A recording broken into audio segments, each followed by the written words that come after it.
श्रीशैलेशदयापात्रं धीभक्त्यादिगुणार्णवं यतीन्द्रप्रवणं वन्दे रम्यजामातरं मुनिम्।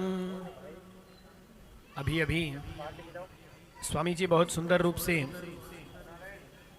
अम्मा जी का जो योगदान होता है उसके बारे में बताएं।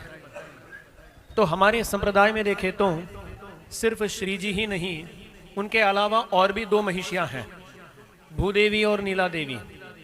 प्रवचनों में ऐसा कहा जाता है, जब एक जीव भगवान के पास जाता है ना, भगवान का आश्रयण करने के लिए जब एक जीव जाता है, हमारी तरह ना जीव हम ही है ना, जब हम भगवान के सामने जाकर खड़े होते हैं तब भगवान हमारे दोषों को देखने लगते हैं।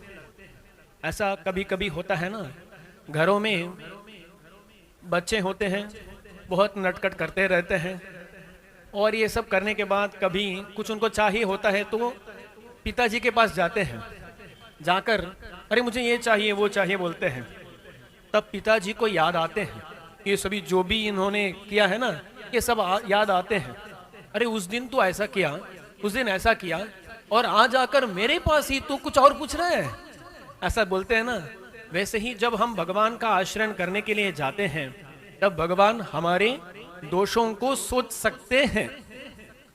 इसलिए हम क्या करते हैं, अम्मा जी को सामने लगाकर अम्मा जी का पुरस्कार करके हम भगवान के पास जाते हैं।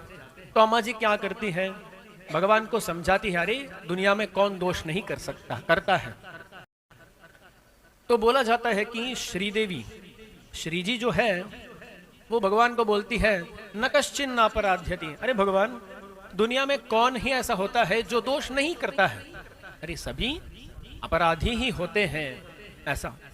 तो देखिए ना, भगवान है, भगवान के सामने जीव खड़ा है, तब श्री जी ऐसा बोलती है। आप दुनिया में कभी देखे हैं क्या, हमें कुछ चाहिए हो तो हम क्या करते हैं, किसी के पास जाते सलाह लेते हैं। ऐसा होता है कि कुछ लोग 10 आचार्यों के पास जाते हैं, सभी को एक ही प्रश्न पूछते हैं और अंत में जो अपने को अच्छा लगता है ना वही करते हैं, पर बोल देते हैं अरे उन्होंने मैं उनको पूछा था इसलिए मैं किया, पर वो ये नहीं बताएंगे 9 लोग नहीं करने को बोले। तो क्या है ना, सबको अपना अनुकूल ही चाहिए, अपने लिए अनुकूल चाहिए।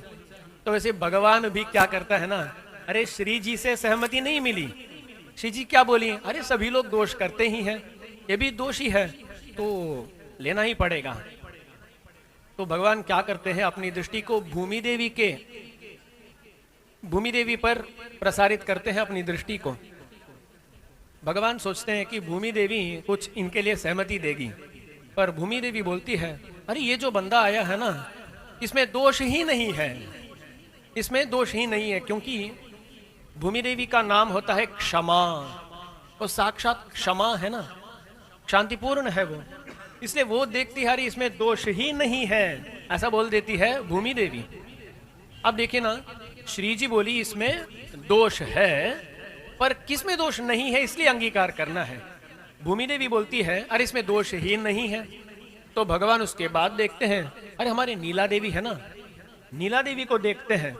तब नीला देवी पूछती है, अरे आप सभी लोग कुछ दोष ऐसा कह रहे हैं ना, उसका क्या मतलब होता है, क्योंकि ऐसा उनको दोष मालूम ही नहीं है। बोलते हैं ना, उनके डिक्शनरी में ये शब्द ही नहीं है, ऐसा नीला देवी के डिक्शनरी में दोष शब्द ही नहीं है। तो ऐसे 3 महिषियां हैं जो हमारे लिए पुरुषकार करने के लिए तैयार हैं। एक बोलती है कौन निर्दोष रहेगा, कौन दोषी नहीं, एक बोलती है ये दोषी नहीं, और एक बोलती है दुनिया में दोष ही नहीं।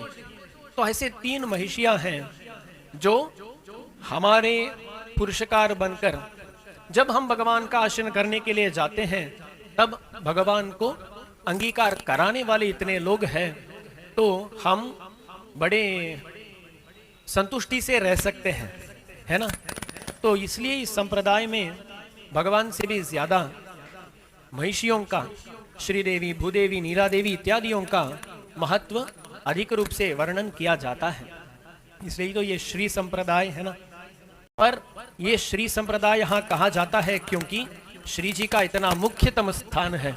गुरु परंपरा में श्री जी है, हम शरणागति करने के लिए जाते हैं तो वहां भी श्री जी पुरुषकार बनकर रहती है।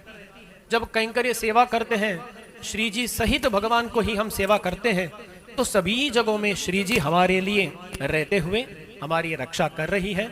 ऐसे अम्मा जी के साथ ये जो विवाहोत्सव हुआ है, इस संदर्भ में यहाँ आने का सौभाग्य दास को आज मिला है। हमारे संप्रदाय में छोटा व्यक्ति बड़े व्यक्ति को भी मंगलाशासन कर सकता है। इसमें ऐसा नहीं कि बड़े ही छोटों को मंगलाशासन कर सकते, ऐसा नहीं है, कोई भी कर सकता है। इस तरीके से दास भी यहाँ के जो भगवान विराजमान है उनका ऐसा ही उत्सव सदा प्रचलित हो, ऐसे ही बहुत सारे वैष्णव यहाँ मिले, इस वैष्णव गोष्ठी का भी मंगल हो। ऐसे उत्सव, नित्योत्सव, पक्षोत्सव, मासोत्सव इस रूप से और भी ज्यादा बढ़ते रहे। स्वामी जी और सभी उनकी शिष्यों का मंगल हो, ऐसा यहाँ मंगलाशासन करते हुए अपनी बात को यहाँ समाप्त करता हूँ। श्रीमते रामानुजाय नमः।